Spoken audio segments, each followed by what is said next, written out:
बिस्मिल्लाहिर्रहमानिर्रहीम। अस्सलाम वालेकुम। जिन्नात आज़ाद कैसे होते हैं? तो सबसे पहले आप ये समझ लीजिए कि जिन्नात कैद कैसे किए जाते हैं और कैसे कैद होते हैं।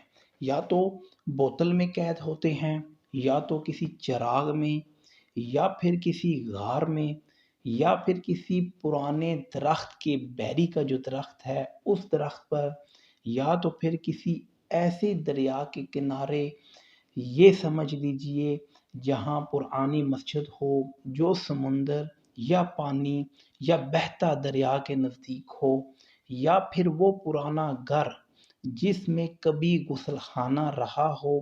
ये वो पर्टिकुलर जगह हैं जहाँ किसी जिन की कैद की जगह बन सकती है। अच्छा, तो चलिए जिन्नात यहाँ से आज़ाद कैसे होते हैं।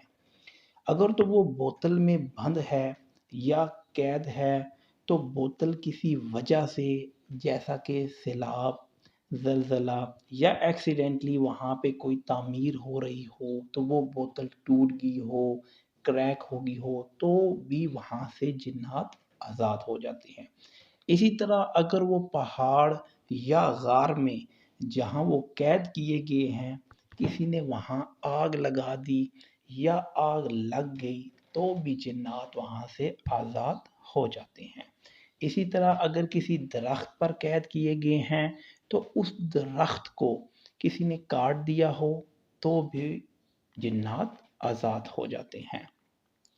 अगर तो पुराने घर के गुसलखाने में जहाँ किसी ने खुदवाई करवा दी हो, उसे दोबारा से तोड़वा दिया हो, और वहाँ पे मेन बात बकरे का खून डालकर नई तामीर करवा दी हो, तो भी जिन्नात वहाँ से आज़ाद हो जाते हैं। ये वो बुनियादी फैक्ट्स हैं जहाँ से जिन्नात की कैद ख़त्म होती है। अल्लाह पाक हम सब का हामी और नासिर हो। नेक्स्ट वीडियो तक इजाज़त दीजिए। अल्लाह हाफिज़।